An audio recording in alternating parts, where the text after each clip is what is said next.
is to find a way to mobilize that product on the surface of the water, not because we were trying to lose it, but rather because we have competent technology to recover it. As you would probably imagine, once the oil is in a consolidated phase floating on the surface, we can use skimmers, vacuum, absorbent pads, boom. We have all kinds of methods to recover it. We have difficulty recovering it off the solid surface. So that must be about, so I'm just applying it directly. Now, in the real world, like today, we're not going to sit there and spray over and over. We're just going to give it one light application. But remember, it's spread thin, at least in most places. So I'm not even going to use one-to-one. I'm just going to add enough here to begin this project. And we'll watch the time. So it's 10:33. I'd like to give this 15 minutes.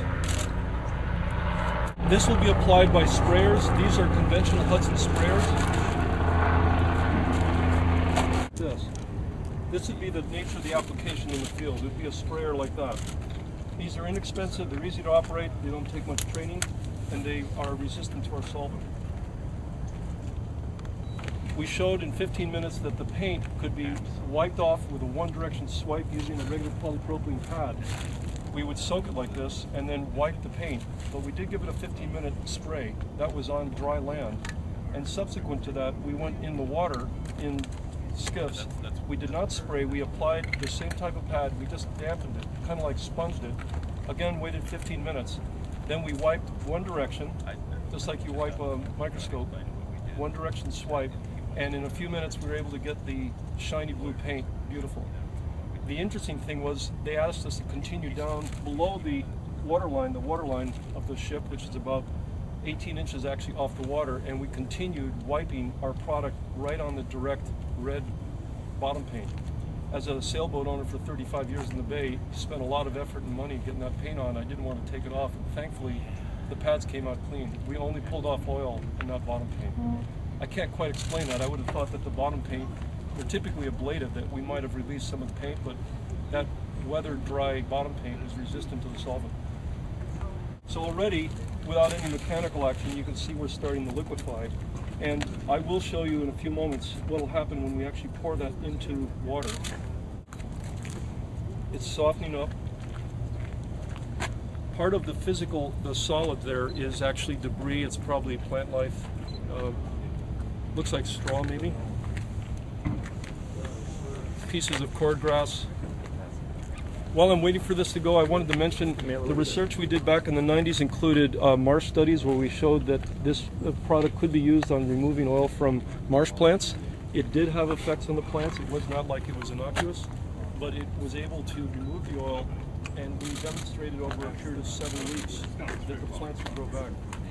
Something roughly equivalent to a, shall we call it a passive deluge? Let's do a passive deluge first. It's not high pressure. Passive deluge means just running water down the side of the glass.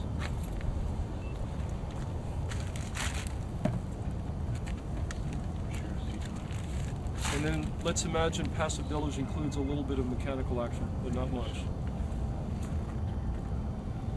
This has nothing to do with high pressure blasting, which honestly I've never done. So all we're doing, we added water. As you know, the hydrocarbon mixture, which is CytoSol in the oil, of course floats. CytoSol has a specific gravity of 0.87. Of course, water's 1.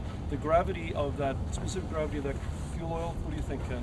0.98, 97? I think it was, well, that was it's fresh. Oh, it evaporates. So the question is, what happens to this when it continues eluding down our rocky shore and out onto the bay? So for lack of another way to do it, I'm just going to simulate pouring this into San Francisco Bay water. This water is now warm, it was cool. So this is just simply pouring directly onto the bay. I'm going to stop there so you can see all the coalescence. I don't know if you saw that so quickly. All those little tiny drops start to coalesce. Can you hold that up in the light a little bit? Notice there are particles in the water, and we're going to just watch it for a few minutes here. Those particles are in suspension. They're probably just about neutral buoyancy, and it'll take them a little while to dissipate. I say dissipate, to coalesce, and then they'll eventually aggregate and form globules that begin to float. See that before you. Yeah, look carefully. I'm going to pass it. I have just enough oil solution there that it's almost covering the entire surface. It's not quite covering it. It is oiling to some extent, a little bit the glass. That's normal. Now, if you look on my side, you'll still see clear water.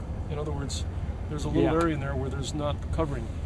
In other words, what I'm trying to emphasize is the oil solution is staying together.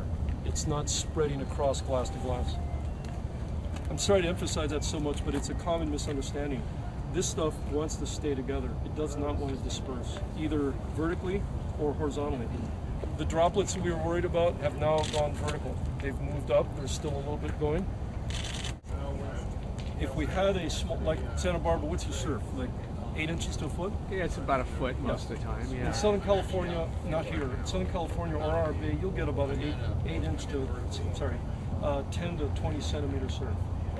That surf line would be difficult to work in. If this got in it, it would dissipate it, and it would do just what we saw earlier, it would form globules. Outside the surf line, where you have boom, it would start to coalesce. Clearly, the wind is what's going to determine where it goes. So today we have a little offshore wind, or at least we did, and that's where it would push this material and absorb. So I'm going to, this is just a, sorry it's old, this is just a polypropylene pad. These are the same we use here in cleanups. It's already used a bit. I'm just going to drop it in, and what I'd like you to observe, I'm going to do a little piece. This is the famous John Tarpley wick effect, which means that as we drop it on the surface, I'll get my hands out of the way in just a minute.